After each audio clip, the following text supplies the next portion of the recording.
Con la cobertura del Señor, de su sangre preciosa, de su Espíritu Santo, estamos en un tiempo muy histórico de nuestra nación. Y bueno, somos parte de esa historia, somos parte y protagonistas de todo lo que está pasando a través de nuestras oraciones. Gracias a todos los que están perseverando en confianza, en amor, en fe, en las oraciones y en esa guerra espiritual que el Señor nos permite tener en este tiempo, donde estamos poniendo las pautas de lo que el Señor ha establecido como juicio a las naciones. Y sabemos que nuestra lucha no es contra las personas, sino contra aquello que las mueve, ¿verdad? Contra los principados, las potestades, los gobernantes y las huestes espirituales de maldad que están operando en los lugares celestes. Entonces, también sabemos que el Señor es el mismo ayer, hoy y por los siglos. Sabemos que el cimiento de Dios, o sea, donde Dios establece su reino, es donde hay justicia y juicio. Dice, justicia y juicio es el cimiento de su trono. Vamos a tomar ese pasaje en el libro de los Salmos. Y voy a tomar la versión de la Biblia Nutae, donde dice, tu trono está establecido en juicio y justicia. En bondad y en verdad están delante de tu trono, de tu rostro. Bienaventurado es el pueblo que conoce tus hechos gloriosos. Andarán, oh Jehová, a la luz de tu rostro. En tu nombre saltarán de júbilo cada día, y en tu justicia serán enaltecidos. Aleluya. Porque tú eres la gloria de nuestra fortaleza, y por tu voluntad enaltecerás nuestro poder. Amén. Porque Yahvé es nuestra confianza y el Santo de Israel nuestro Rey. Amén. Hasta ahí. Entonces, conociendo que hay dos cosas que establecen el reino de Dios en nuestras vidas, no nos olvidemos que el reino de Dios se ha acercado a nosotros. Nosotros podemos disfrutar de ese reino de Dios de una forma personal, particular, pero también podemos clamar por nuestra familia, ¿no? Por nuestros hijos, por nuestra nación, por la iglesia de Jesucristo, para que su trono, el trono de Dios, se establezca en ese diseño. Y cuando el trono de Dios se establece en ese diseño, es porque Dios levanta a hombres y mujeres para sojuzgar, ¿no? Las cosas que Dios ha establecido en su palabra. El Señor es el mismo ayer, hoy y por los siglos. Entonces el Señor va a obrar de la misma manera. Solamente que nosotros tenemos que saber cómo Dios obra, cómo Dios establece un juicio para que nosotros lo tomemos en nuestras bocas y podamos establecer aquellos juicios que ya Dios desde la eternidad ha determinado para tales o cuales poderes de las tinieblas. Pero acá la palabra del Señor dice, bienaventurado es el pueblo que conoce tus hechos gloriosos. Si nosotros sabemos lo que Dios hizo, sabemos que Dios lo puede volver a hacer. Si nosotros sabemos que Dios sana a los enfermos, que vino y estuvo sanando a los que estaban pasando por diferentes enfermedades, a los atormentados por el demonio, sabemos que Dios puede seguir haciéndolo, ¿verdad? Pero hay momentos en que nosotros necesitamos tener fe para cosas específicas. Y yo creo que en este tiempo necesitamos tener fe para saber cómo Dios puede establecer un juicio, ¿no?, ante gobiernos de naciones, y eso lo puede establecer a través de aquellos que conocen sus hechos gloriosos, o sea, cómo ya Dios juzgó a las naciones en otros tiempos. Las cosas se vuelven a repetir, las cosas de la historia se vuelven a repetir cuando hay un pueblo conocedor de los hechos de Dios. Cuando sabemos que Dios es un Dios que lleva a su pueblo a la conquista, que lleva a su pueblo a la guerra, nosotros podemos decir, el Espíritu del Señor está sobre mí, el Señor me unge también para que yo pueda desatar esa unción para cosas específicas. Y yo creo que en este tiempo estamos desatando esa unción, ¿verdad? Esa unción de la libertad de los cautivos, de los que están oprimidos, como en la cárcel, a aquellos que están ciegos, que no ven, para que sean liberados, para que sea todo aquel que está con ese manto de luto, ese espíritu angustiado, pueda gozarse en los hechos poderosos y gloriosos de Dios. Entonces, sin más, vamos a entrar a este tremendo juicio, hermanos. Ustedes no se imaginan lo impactada que estoy yo y cómo me gozo yo, porque es cierto que la palabra del Señor dice que tenemos que escudriñar las Escrituras, o sea, tenemos que desgajarlas, tenemos que desmembrarlas y tenemos que buscar lo rico que está ahí en su palabra para nosotros ser edificados y también podamos ser parte de la edificación del cuerpo de Cristo. Amén. Entonces,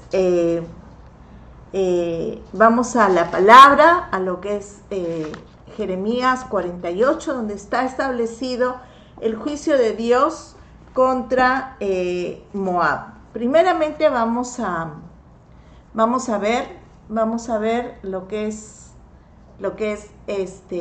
Moab en la historia.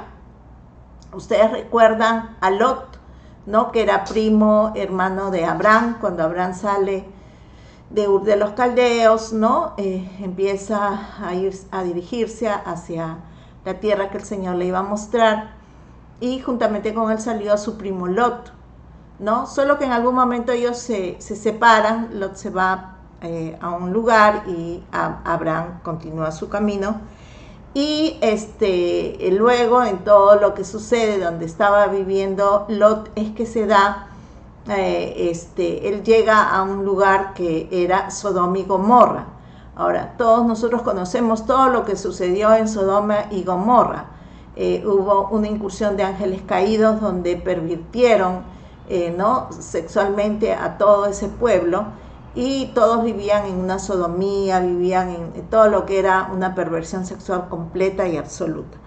El Señor le dice a Lot que salga de esa tierra porque iba a traer juicio sobre Sodoma y Gomorra, y él sale con sus hijas, sale con su esposa, ¿no? Le dice que no voltearan para mirar, porque que volteara se iba a convertir en sal, y bueno, su esposa comete el gran error de voltear y convertirse en sal cuando ella seguramente siente los gritos y el humo y el juicio que viene contra la ciudad de Sodoma y Gomorra. Y luego Lot huye hacia las cuevas con sus dos hijas, que tenía. Y como va pasando el tiempo, Lot ya estaba mayor y sus hijas vivían con él, no conocían más pareja.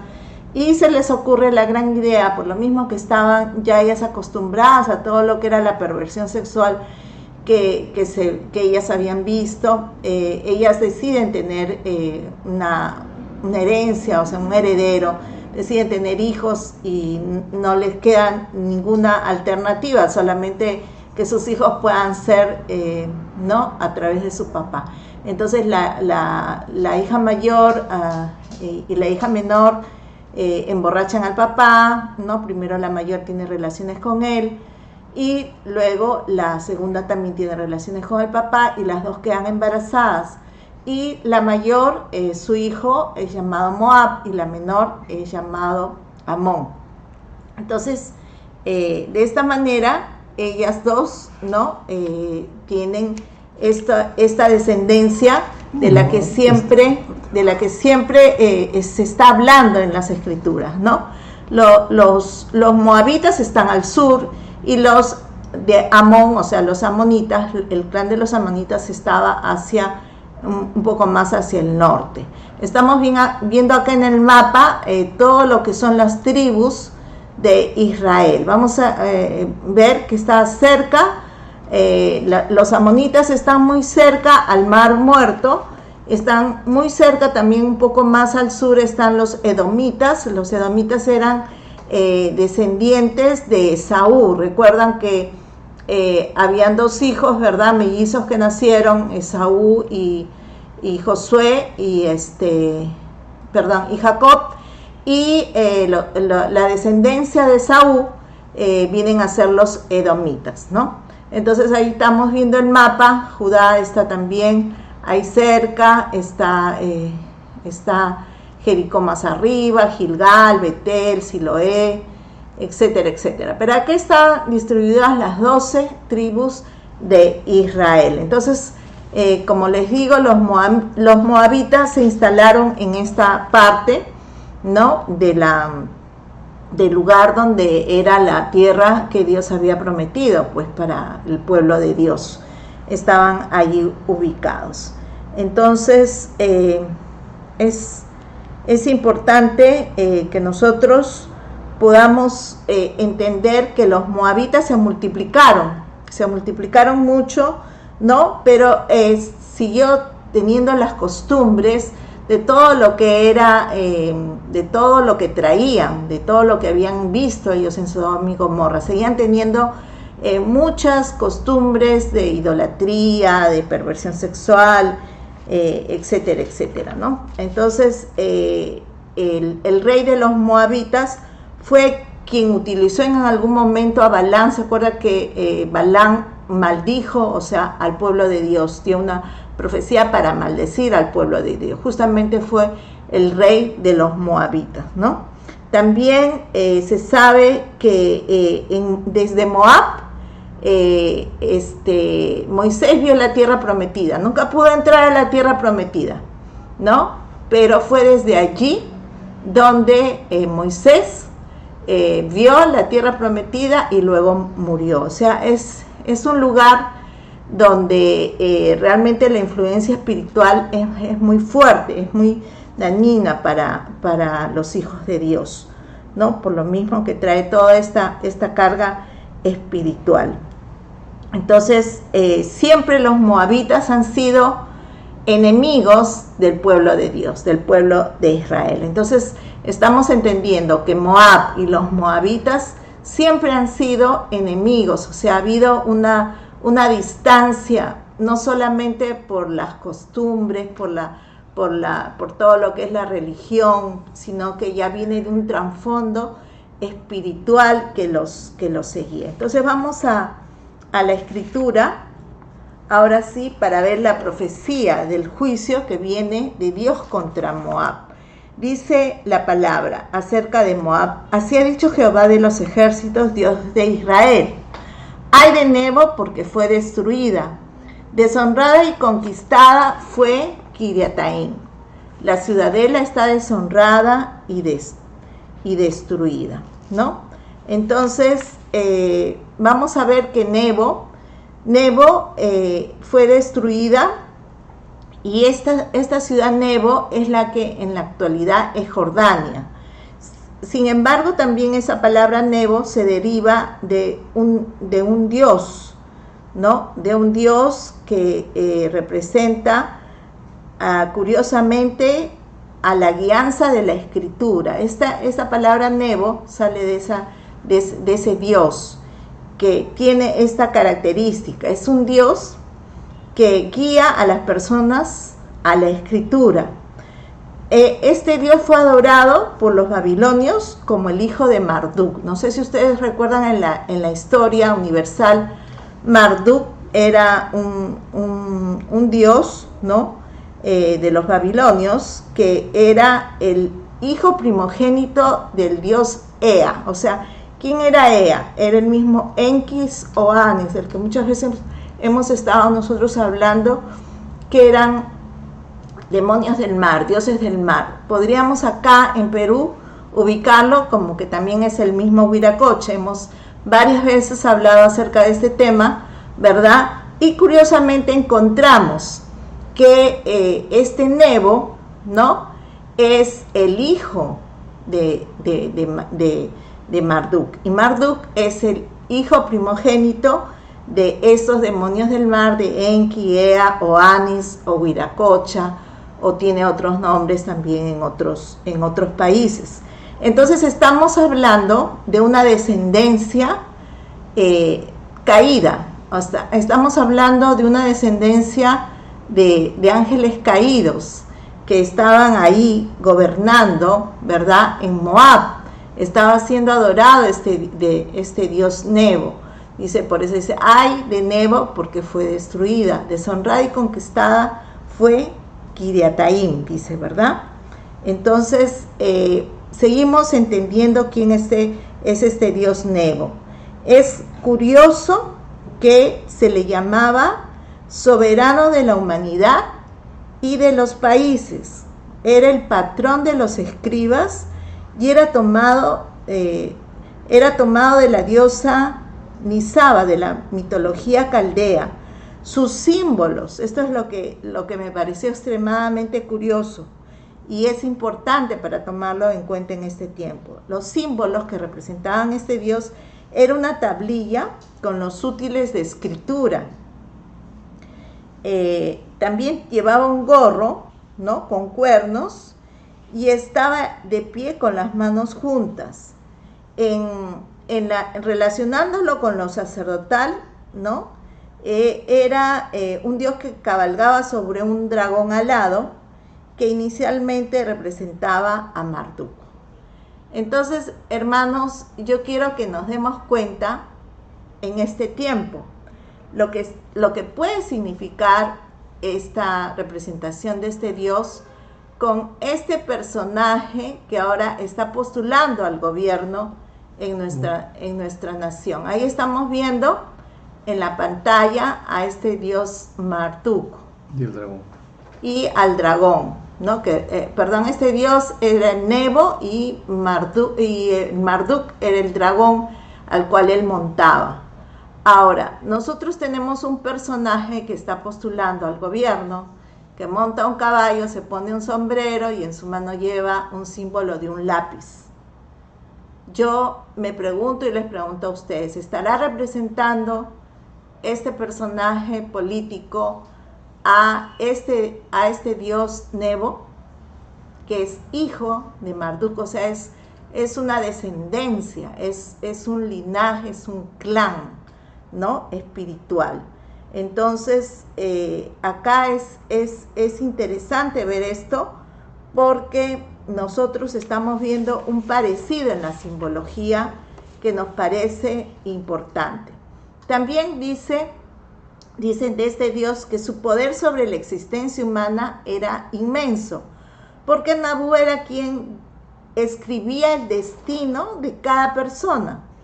Dice, tal y como los dioses han decidido en las tablillas de los registros sagrados.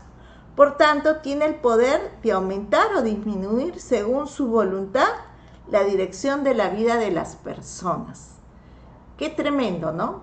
A mí me parecía increíble escuchar que querían tomar decisión de tal persona porque ya no debería de cobrar la pensión de todo lo que es cuando se jubilan, o que las personas con problemas de tal o cual lugar no deberían vivir. Entonces me parece muy, muy cercano a las características que tiene este dios Nebo. Nabu, ¿no? Miren, este es el Nabu, ¿no?, del que les estoy hablando. Entonces, toma esa misma característica, está tomando esas mismas atribuciones, está tomando esa misma forma de hablar que tenía este dios Nebo, ¿no? Y se hace llamar, lógicamente, maestro, aunque no está ejerciendo. ¿Por qué? Porque son las características que tenía este Dios, ¿no? Entonces, el Señor lanza un juicio porque este Dios también estaba gobernando toda esa parte de Moab, ¿no? Pero estaba tomando ciudades que estaban cercanas ahí. Por eso es que el juicio, cuando viene sobre el dios Nebo y viene también para conquistar, dice, deshonrar y conquistar Kiriataim. Dice, esta ciudad está deshonrada y destruida. Nunca más se alabará Moab, ¿no? Entonces, ¿cuál era la ciudad de Kiriataim? Kiriataim Era una ciudad, inicialmente era semita. Semita, ¿por qué? Porque los hijos de Sem, recuerdas que cuando Noé, ¿verdad?, se establece en esa parte del mundo, lleva a sus hijos Cam, Set y Jafet, y uno de sus hijos, Sem, tiene su descendencia, y esa descendencia se ubicaba ahí en Kiriataim, ¿no? Y pero luego de eso es derrotado por Kedortoaem, que era un rey. Esto está en Génesis 14:5, ¿no? Y luego la tribu de Rubén, o sea, los rubenitas, ellos reconquistan lo que había sido de Sem, o sea, lo que era de Dios, vuelven a reconquistar esas ciudades de Kiriataim y las reconstruyen. Eso está en Números 32-37 para los que quieran leer un poco más de este tema, ¿no? Entonces, los hijos de Rubén edificaron, dice en Josué 13:19, dice, edificaron Esbón, Eleale y Kiriataim. O sea, ellos volvieron a edificar. ¿Por qué? Porque vino juicio de Dios por causa de que estaban adorando a este dios Nabu, y fue destruida esta ciudad. Y la tribu de Rubén nuevamente la toma y la reconquista y la restaura. Posteriormente, los moabitas nuevamente se apoderan de esta ciudad. O sea, que es un lugar donde hubo guerra continua, ¿no? Este lugar de Kiriataim. Continuamente había una guerra para tomar posesión de ella. Y vemos también allí en Jeremías 48:1 que habla de que es tomada este lugar, ¿no? Luego vamos a ver cómo cuando el rey David, ¿no?, establece las ciudades que va a repartir a los levitas, nuevamente él toma esta ciudad y forma parte de los terrenos, de todo lo que va representando parte de la heredad de los levitas. Esto está en el libro de Crónicas, capítulo 6, versículo 76, donde dice que de las tribus de Neftalí, Cades de Barnea, Amón y Kiriataim, con sus respectivos ejidos, o sea, el terreno comunal de las afueras y de la población, que se destinaba a los servicios comunes como pastos y ganados. O sea, no solamente era ese lugar, sino que también los lugares comunes fueron repartidos a los levitas. O sea, se reconquistó nuevamente estas tierras. Entonces, acá ya tenemos en claro, ¿no?, lo que significa este lugar de Kiriataim. Dice, la ciudad está deshonrada y destruida. Nunca más se alabará Moab en Esbón. Maquinaron mal contra ella, diciendo, venid y borrémosla de entre las naciones. También tú, Madmena, serás cortada, la espada irá en pos de ti. ¿Qué era Madmena? Era una ciudad que también estaba, en la actualidad no se sabe exactamente dónde queda la ciudad, pero dice que era una ciudad que estaba muy cercana a Jerusalén, ¿no? Ahora, dice también, gritos vienen de Horonaim. ¿Cuál era esta ciudad de Horonaim? Era una cueva doble, significa cueva doble. Era una ciudad moabita situada en el fondo de un valle, y parece que no estaba lejos de Zoar. Zoar quedaba más abajo de Rubén, de donde está Rubén y Moab, y más o menos por ahí estaba Jorobaim, ¿no? Dice, mi corazón clama, Isaías 15:5, dice, por Moab, sus fugitivos se extendieron hasta Zoar, Eglat, Selisipa, y suben la cuesta de Lujit llorando, ciertamente en el camino a Joronaim. Dan gritos de angustia por su ruina. Entonces el juicio de Dios, los juicios de Dios cayeron sobre esos lugares porque se estaba adorando a ese dios Nebo, porque los moabitas adoraban a ese dios Nebo, que representa lo que yo les estoy diciendo. Es una descendencia de todo lo que son los demonios marinos, de todo lo que son estos zoanes, esta gente que salió del mar. Esta gente tiene un pensamiento y una manera de pensar que siempre va hacia todo lo que es el imperio, el tomar ciudades, destruirlas y tomar todas las riquezas de esas ciudades para ellos tener más poder y más potencia. Vamos a seguir leyendo. Dice: Moab fue quebrantada, hicieron que se oyera el clamor de sus pequeñitos, pues por la cuesta de Lujid la gente sube llorando, porque a la bajada de Joroaim los enemigos oyen gritos de quebranto. Acá el Señor lanza ya el juicio y dice: huid, salvad vuestra vida, sed como la retama en el desierto, por cuanto confiaste en tus bienes y en tus tesoros, tú también serás conquistada.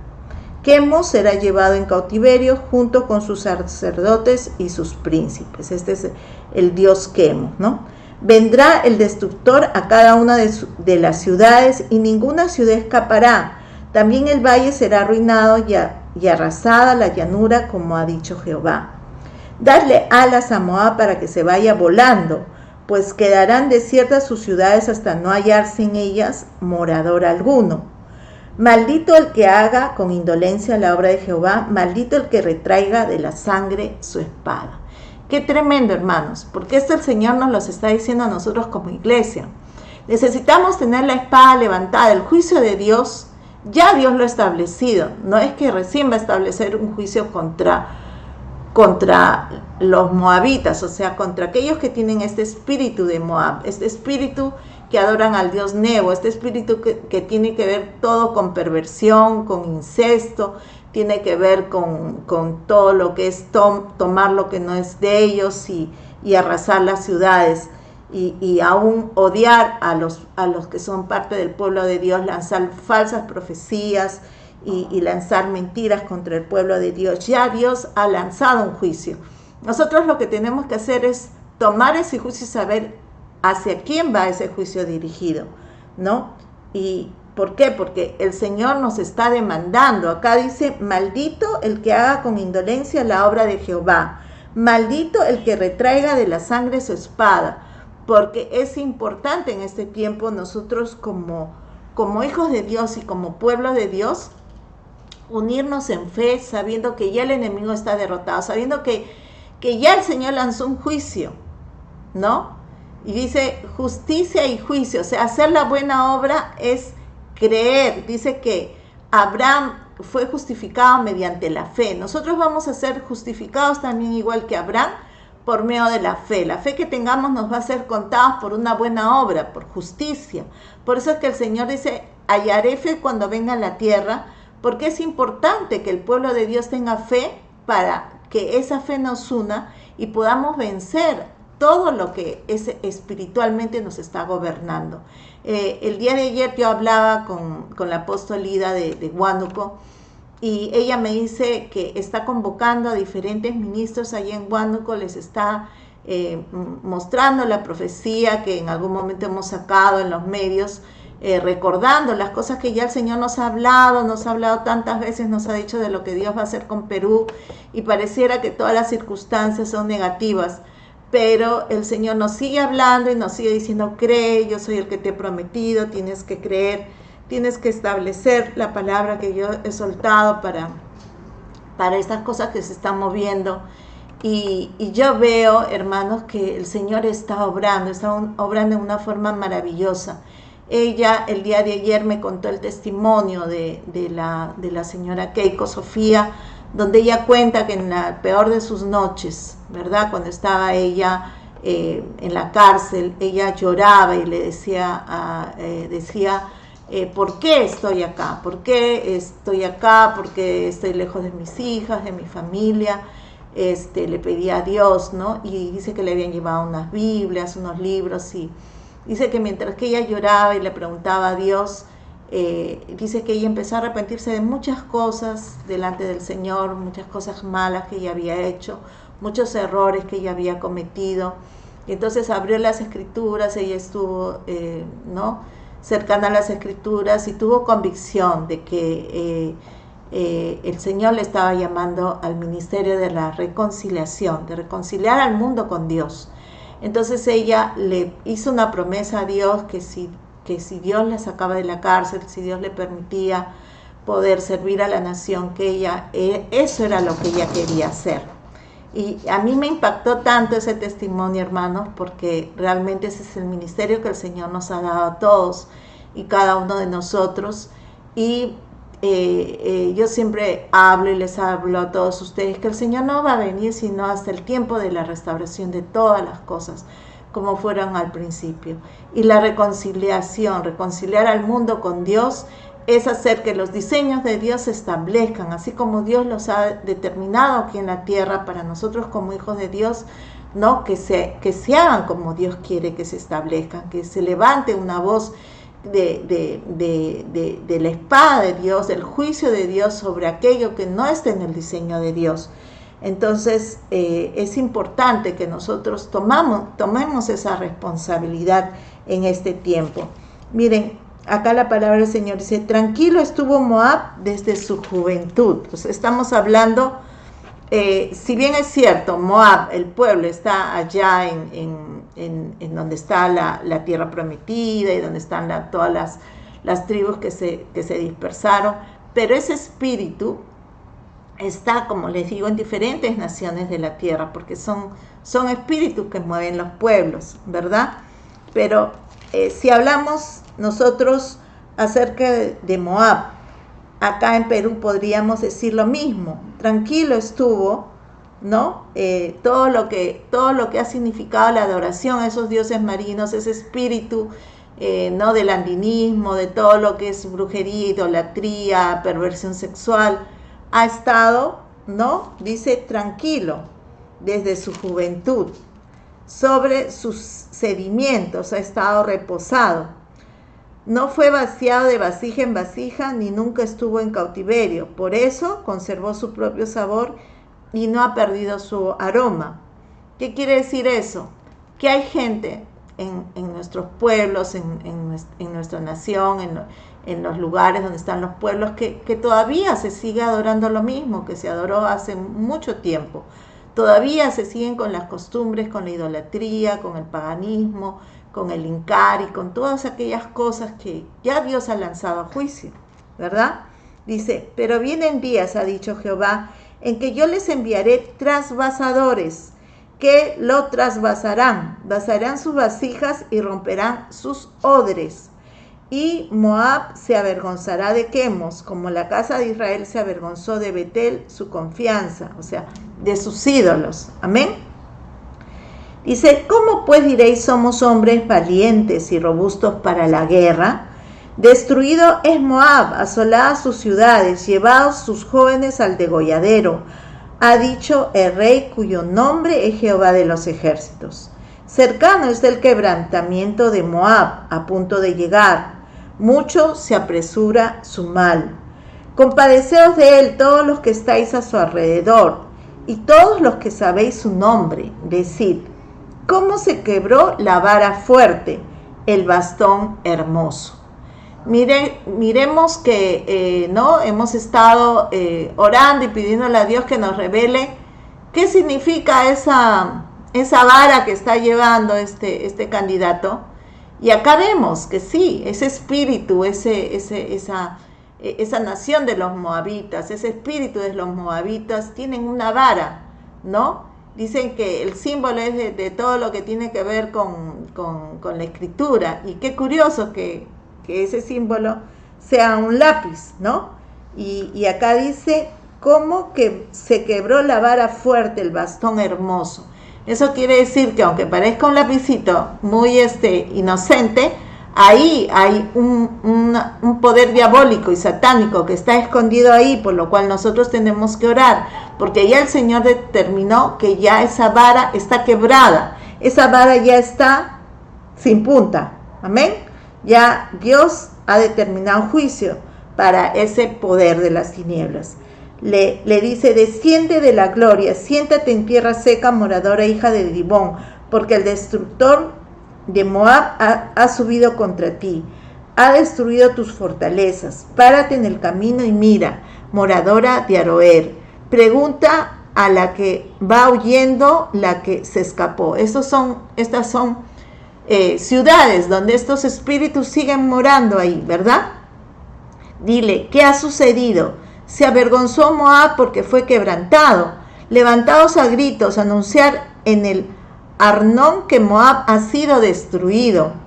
Vino el juicio sobre la tierra de la llanura, sobre Olón, sobre Ahasa, sobre Mefat, sobre Dibón, sobre Nebo, sobre Bet-Diglataim, sobre Kiriataim, sobre Bet-Gamul, sobre Bet-Meón, sobre Keriot, sobre Borsna y sobre todas las ciudades de la tierra de Moab, la de lejos y la de cerca, dice Jehová.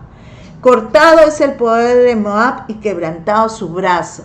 Entonces nosotros acá podríamos pedirle al Señor que se quiebre ese poder sobre Chile, sobre Argentina, sobre Venezuela, sobre Ecuador, sobre Bolivia, sobre, ¿no?, todos los países y sobre Perú, por supuesto que sí, ¿no? Dice, cortado es el poder de Moab y quebrantado su brazo. Amén. Embriagarlo porque contra Jehová se ha engrandecido.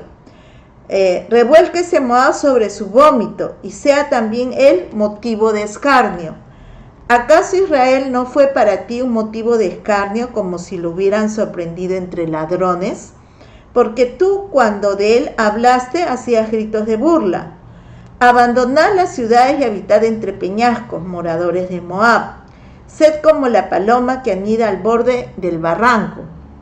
Hemos oído de la soberbia de Moab, que es muy soberbio, arrogante, orgulloso y altivo, y altanero de corazón.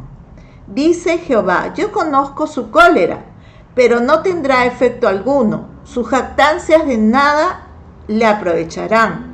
Por tanto yo aullaré por Moab, por todo Moab clamaré y gemiré por la gente de Kir Ares. Con llanto por Jazer lloraré por ti, Bit de Simna. Tus sarmientos pasaron el mar, llegaron hasta el mar de Jazer, sobre tu cosecha y sobre tu vendimia vino el destruidor. La alegría y el regocijo se han acabado en los campos fértiles de la tierra de Moab. De los lagares haré que falte el vino, y no habrá pisador que cante, y no habrá más cantos de júbilo. ¡Qué tremendo! O sea, el juicio viene y así de todas maneras el Señor se apena, pero el juicio ya está determinado, sobre todo aquello que tiene que ver con Moab. El clamor de Esbón llega hasta Eliale, hasta Ahasa dieron su voz, desde Zoar hasta Joronaim y en Glat Selesiva, porque aún las aguas de Nimrit serán arruinadas, dice Jehová. Exterminaré de Moab a quien sacrifique sobre lugares altos y ofrezca incienso a sus dioses. Por eso resuena mi corazón como flautas por causa de Moab. Y asimismo resuena mi corazón a modo de flautas por los hombres de Kir Ares, porque se perdieron las riquezas que habían conseguido, ¿no? Hemos estado viendo cómo, a pesar de que dicen de que este hombre es cristiano y todo lo demás, también por otra parte vemos que está haciendo pagos a la tierra y haciendo invocaciones a diferentes ídolos. Por eso que el Señor está molesto con todo esto. Dice, porque toda cabeza está rapada y toda barba recortada, en toda mano hay cortaduras y todos llevan ropa áspera. Sobre todos los terrados de Moab y en las calles todo será llanto, porque yo quebrantaré a Moab como a una vasija inútil, dice Jehová. Lamentad cómo ha sido quebrantado, cómo volvió la espalda Moab y fue avergonzado. Fue Moab objeto de escarnio y de horror para todos los que están en sus alrededores. Porque así ha dicho Jehová, como un águila volará, desplegará sus alas contra Moab. Tomadas serán las ciudades y conquistadas las fortalezas. Aquel día el corazón de los valientes de Moab será como el corazón de una mujer en angustias, y Moab será destruido hasta dejar de ser pueblo, porque se ha engrandecido contra Jehová. Miedo, fosa y red contra ti, morador de Moab, dice Jehová, y el que huya del miedo caerá en la fosa, y el que salga de la fosa quedará atrapado en la red, porque yo traeré sobre él, sobre Moab, el año de su castigo, dice Jehová. A la sombra de Hesbón se detuvieron sin fuerzas los que huían, mas salió fuego de Hesbón y una llanura de en medio de Seón, y quemó el rincón de Moab y la coronilla de los hijos revoltosos. Ay de ti, Moab, pereció el pueblo de Quemos, porque tus hijos fueron apresados, llevados en cautividad, y tus hijas fueron puestas en cautiverio. Pero haré volver a los cautivos de Moab al final de los tiempos, dice Jehová. Hasta aquí es el juicio de Moab. Amén. Entonces aquí hay algo muy interesante, porque el Señor, a pesar que lanza juicio contra Moab, aún hay gente de Moab que se va a convertir al Señor, y aquellos que estén cautivos, que tengan castigo de parte de Dios por causa de haber seguido todo lo que significa Moab, lo que les acabo de comentar, Dios va a tener misericordia, y aún esa gente se va a convertir al Señor. Por eso es que esta nación está separada por Dios para un avivamiento. Esta nación está tocada por Dios, está profetizada por Dios para un avivamiento. ¿Por qué? Porque en todo lo que ha significado la incursión de Moab a la tierra de Rubén a través de diferentes partes de la historia, al final siempre Rubén, la tribu de Rubén, no sé si podemos poner ahí el mapa, la tribu de Rubén ha terminado conquistando nuevamente su territorio, porque Rubén significa, es importante que entendamos lo que significa esta tribu de Rubén. Rubén era el hijo primogénito de Jacob, o sea, era el primer hijo de Jacob. Recuerdan que la palabra del Señor dice que Dios es padre de Abraham, Isaac y de Jacob, ¿no? Entonces ahí estamos viendo que Rubén es el primogénito, y como primogénito le correspondía una doble porción, ¿no? El Señor tenía, o sea, en la palabra de Dios dice que al primogénito siempre le corresponde la porción doble. La porción doble le corresponde al primogénito. Y yo quiero decirte, hermanos, en esta noche, que nosotros como nación somos una nación de primogénitos, somos una nación primigenia. Vamos a Isaías 61. Vamos a entender esa unción que el Señor nos ha regalado por ser una nación primogénita, primigenia. Muchos dicen que somos el principio de todo lo que es la cultura, de la civilización del mundo, de las culturas del mundo, etcétera, etcétera. Y realmente, hermanos, así es, porque el Señor nos está viendo como una ciudad, como una nación parecida a Rubén, que aunque ha incursionado el enemigo muchas veces y ha tomado muchas veces de lo nuestro, el Señor siempre está queriendo que nosotros entendamos que somos primogénitos, que somos primeros, y que nos corresponde una doble porción de la herencia del Padre. Entonces nosotros tenemos que saber no solamente la forma como Dios ha obrado y como Dios ha traído juicio contra todo lo que significa la parte espiritual, que puede estar trayéndonos a nosotros deshonra, dolor, juicio de Dios, cautiverio, etcétera, etcétera, etcétera, maldiciones, en fin, sino que tenemos que saber quiénes somos también para pedirle a Dios que nos perdone y reclamar lo que nos pertenece. Entonces, cuando el Señor nos redime a través de su Hijo Jesucristo, nos limpia, nos perdona, ¿verdad? El Señor Jesucristo dice, el Espíritu del Señor está sobre mí, me ha ungido, ¿verdad? En Isaías 61, ¿no? Para predicar buenas nuevas a los pobres, para vendar a los quebrantados de espíritu. Y toda aquella unción que el Señor, ¿verdad?, traía, también la depositó sobre nosotros, para nosotros poder cumplir con el ministerio de Jesucristo. Pero no solo eso, sino que dice también la palabra del Señor, que dice en el 61:7, dice: en lugar de vuestra doble vergüenza y de vuestra deshonra, os alabarán en sus heredades, por lo cual en su tierra poseerán doble porción y tendrán perpetuo gozo. Yo, Jehová, soy amante del derecho, aborrecedor del latrocinio para holocausto. Por eso afirmaré en verdad su obra y haré con ellos un pacto eterno. La descendencia de ellos será conocida entre las naciones y sus renuevos en medio de los pueblos. Todos los que los vean reconocerán que son un linaje bendito de Jehová. En gran manera me gozaré en Jehová. Mi alma se alegrará en mi Dios, porque me vistió con vestiduras de salvación, me rodeó con manto de justicia, como a novio me atavió y como a novia adornada con sus joyas. Porque como la tierra produce su renuevo y como el huerto hace brotar su semilla, así Jehová el Señor hará brotar justicia y alabanza delante de todas las naciones. Amén. Entonces, es un tiempo, hermanos, en el que tenemos que establecer la palabra de Dios para nuestras vidas, para nuestra nación, para saber, entender quiénes somos delante de los ojos del Señor. Saber que esa doble unción es para nosotros. Es para nosotros no solamente como primogénitos en esta nación, que como les digo, somos primeros en muchas cosas, ¿verdad?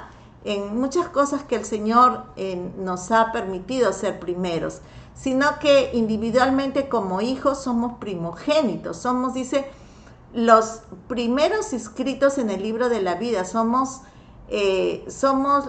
la primicia de la creación de Dios, porque todo lo demás va a desaparecer, el cielo y la tierra van a desaparecer, pero su palabra no va a dejar de cumplirse. Entonces Dios ha sacado herederos, tiene herederos a los que quiere darles la tierra por heredad. Quiere que tengamos doble porción. Es cierto que de pronto nosotros nos hemos sentido y nos sentimos tal vez avergonzados, deshonrados, y creo que nos lo merecemos por todo lo que significa, ¿verdad? Nuestra herencia cultural. Pero, hermanos, tenemos la dicha y la felicidad de entender que el Dios que se acercó a nosotros, el Dios al que nos hemos acercado nosotros, es un Dios que viene a traer una reconciliación entre nosotros y el Dios de los cielos. El Dios que puede cambiar toda maldición en bendición. No importando si nosotros tengamos herencia de Moab, no nos olvidemos de Ruth, la moabita. Ruth, la moabita, cambió la maldición en bendición porque ella decidió servirle a Dios, fue empecinada, dijo: yo voy a servir, ¿no?, a tu Dios, le dijo a su suegra, después que su esposo ya había muerto: yo voy a servir a tu Dios y yo voy a estar contigo, no importando lo que le pase. Entonces esa fue una conversión al Dios de Israel, que esta mujer adoraba, que esta mujer seguía siempre, y eso hizo de que Dios tuviera misericordia de ella y cambie la maldición que traía esta mujer siendo moabita, con todo el legado espiritual, sanguíneo que podía traer. Yo no sé si nosotros como peruanos, tú, yo, tenemos, de hecho que debemos tener toda esa herencia. Miren que nuestros antepasados, los incas, practicaban lo que era el incesto. ¿Por qué? Porque entre ellos, ¿no?, había lo que era la nobleza, y entre ellos tenían hijos. Entonces ahí se practicaba lo que era la endogamia, o sea que entre ellos mismos, entre parientes, tenían relaciones. Entonces esa es una práctica de Moab, esa es una práctica de los hijos de Lot con sus hijas. Esa es una práctica que aquí en Perú se ha realizado mucho. Entonces, definitivamente que tenemos que tener un legado, tenemos que tener una herencia en la cual hay todo este juicio de Dios sobre nosotros como nación.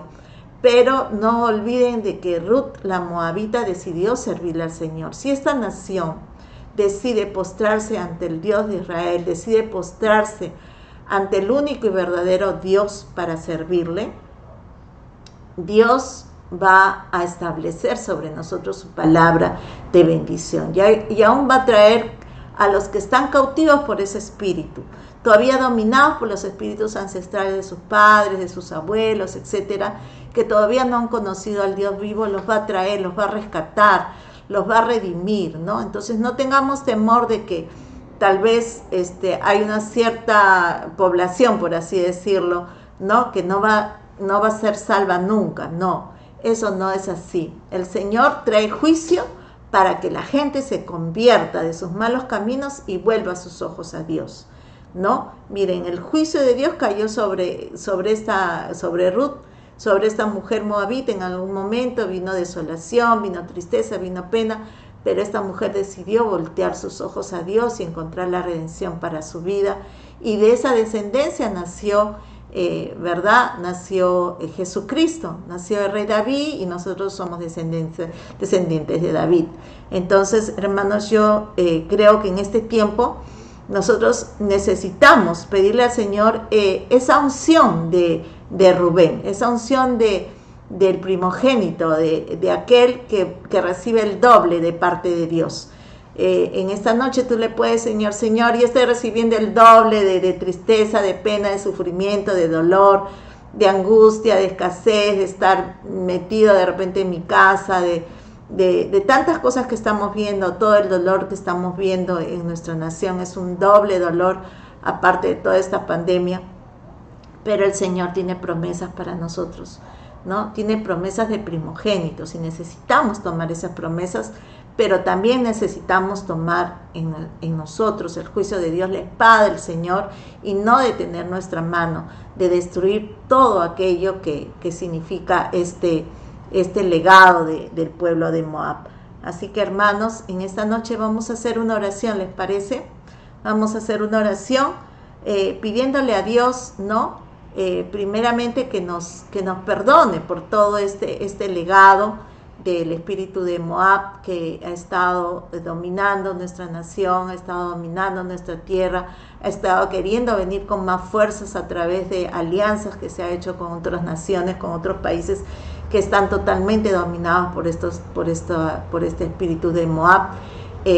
Pero también tenemos que pedir perdón, porque un hijo, ¿verdad?, de todo lo que son los descendientes de del mar quiere reinar sobre nuestra nación, y nosotros, en el nombre del Señor, sabemos que ya el juicio ha venido sobre todo lo que significa los adoradores de los dioses del mar, del Huiracocha, del Ea, de Enki, de todo lo que es esos demonios marinos, de Marduk. Entonces, en esta noche nosotros queremos declarar y confesar que el Señor ya levantó su juicio sobre ellos, que el Señor nos libre en esta noche de toda, de 20 generaciones atrás, de todo espíritu inmundo, de los amonitas, de todo lo que ha podido significar en nuestra familia, ese tipo de perversiones que han traído origen a ese espíritu, ¿verdad?, que ata a pueblos, naciones, familias enteras a la adoración a estos demonios marinos que tienen que ver con todo este tipo de perversiones. Que el Señor nos limpie profundamente, que el Señor nos haga de nuevo, si hay alguna área en nosotros que nos tiene que volver a hacer de nuevo, pues que el Señor nos haga de nuevo, y que el Señor nos dé el espíritu de Rubén, de restauradores, el espíritu de Rubén, de tener la confianza y la esperanza, ¿no?, de que la promesa del Señor y su palabra y su mandato con respecto a nosotros se va a cumplir, que vamos a recibir doble de parte del Señor, y que nos van a alabar en las heredades que el Señor nos va a dar, porque el Señor dice que la porción de nuestra herencia y de nuestra copa es el Señor. El Señor ya ha escogido nuestras heredades, el Señor ya sabe qué tierras nos va a dar, el Señor ya sabe qué propiedades nos va a dar, el Señor ya sabe cuál es la victoria que tiene sobre tu familia, sobre tu vida, sobre el ministerio que tienes que llevar aquí en la tierra. Y el Señor está estableciendo en esta noche una fe especial para que tú creas, ¿no?, que esa unción del Hijo primogénito está sobre ti. Oramos para que esa porción, esa doble porción recaiga sobre tu vida en esta noche, y que tomes ese legado del hijo primogénito, ¿sí? Somos primogénitos delante del Señor y le pedimos al Señor que nos mire como esa tribu de Rubén, que era una tribu restauradora, que era una tribu que, aunque por momentos el enemigo tomaba territorio y ventaja, luego el Señor tenía misericordia y volvía a retomar lo que era suyo, y el Señor aún aumentaba a toda la bendición que les había dado. Un gran abrazo para ustedes, hermanos. Estamos expectantes de esta semana. Es una semana crucial. Ya la próxima semana, el domingo, tenemos las elecciones, me parece, ¿verdad?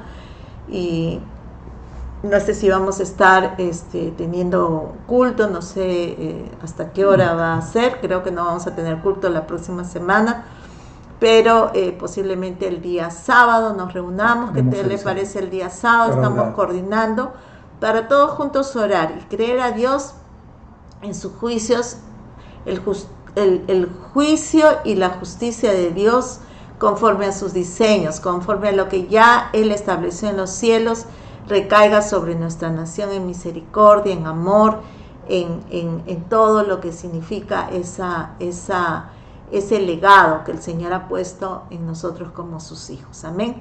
Un abrazo fuerte, muchas bendiciones, que tengan una linda semana, que el Señor me los bendiga a todos.